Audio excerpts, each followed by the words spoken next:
פתאום אני שומעת יריות מכל עבר. אביגיל, אני לא רוצה למות, אני לא רוצה למות, מה הולך פה, אני לא רוצה למות. סתמי את הפה. אם עכשיו באמת מדובר במחבלים, את רוצה לסתום את הפה. איזה בחור אחד בבית ספר ניגש אליי, אמר לי, את והאחיות שלך, אתן משיחיות, נכון? אני שמעתי עליכן משהו, אתן מגיעות לבית ספר כדי לפתות את הבנים. מה? אוקיי. זה, באיזשהו מקום זה הצחיק אותי, אבל זה גם נורא פגע בי. הייתי בטוחה שיש עליי המון סטיגמות עכשיו. בצבא שובצתי כסמלת מבצעים על גבול רצועת עזה. לא ידעתי למה אני נכנסת, התחיל מבצע צוק איתן. אני זוכרת את הלחצים, את דפיקות הלב, את הפיצוצים שהיו, את היריות ששומעים.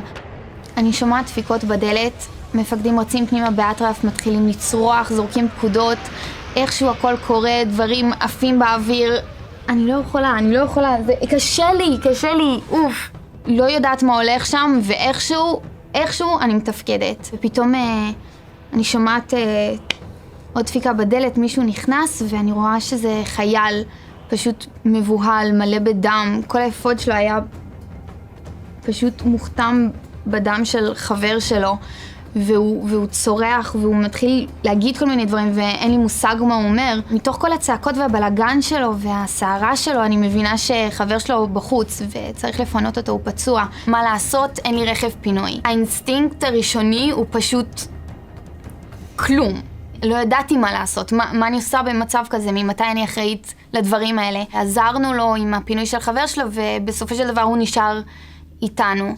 ואז באו עוד אנשים, בסך הכל רוצים לעזור, שואלים אותו אם הוא רוצה כוס מים, והוא התחיל להתעצבן ואמר, לא, רק תעזבו אותי בשקט, לא רוצה להיות פה, אני לא מבין איך הגעתי לפה. אז הסתכלתי עליו ככה מרחוק, ואז ניגשתי אליו ושאלתי אותו אם הוא רוצה מגבון לך, פשוט לנגב את הדם של חבר שלו, והוא ממש שמח.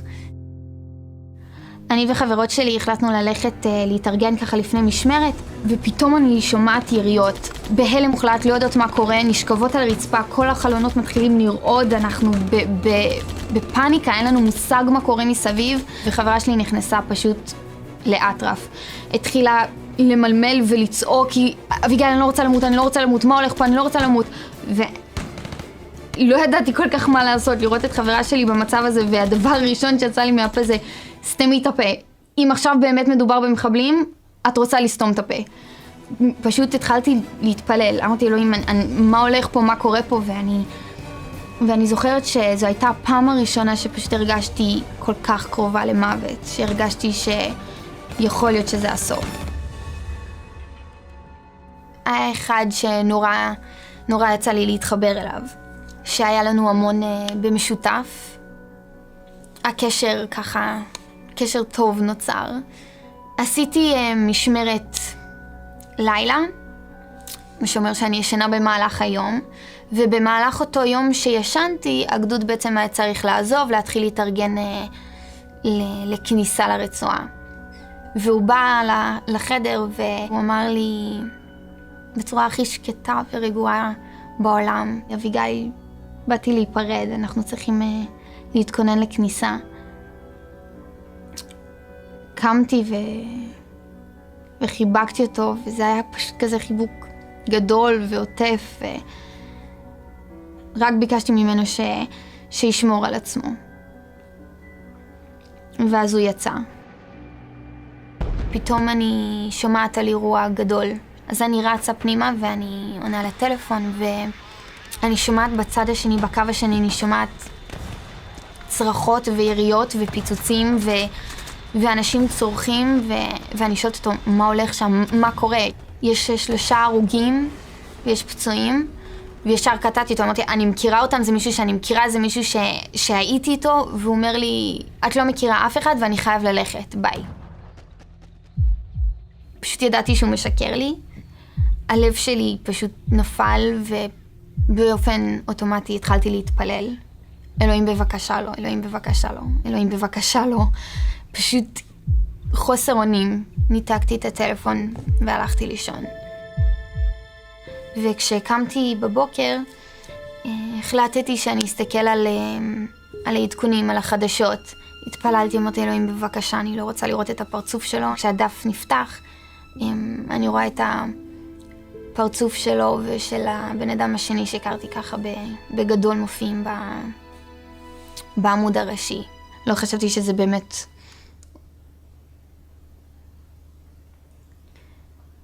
באמת חיבוק אחרון. בכיתי, פשוט נתתי להכל לצאת. והלכתי לחברה שלי, אז בכינו ביחד, אבל היינו צריכות כמובן לקום על הרגליים ולהמשיך הלאה. התחושה הראשונה שלי כשגיליתי שידיד שלי נהרג הייתה כעס. כעסתי על אלוהים. מה זאת אומרת? למה אתה לוקח בן אדם שלא עשה לך שום דבר רע? שלא הזיק לאף אחד, בן אדם טוב, למה אתה... ולמה בצורה כזאת אכזרית? המלחמה הפיזית שהייתה מסביבי פשוט גרמה למלחמה נפשית מבפנים. כל המוות שראיתי מבחוץ פשוט הרג אותי מבפנים. השתחררתי שבוע אחרי סוף המבצע, ביליתי את רוב הזמן בבכי ושינה. שינה פשוט כדי להתנתק, בכי כדי לפרוק.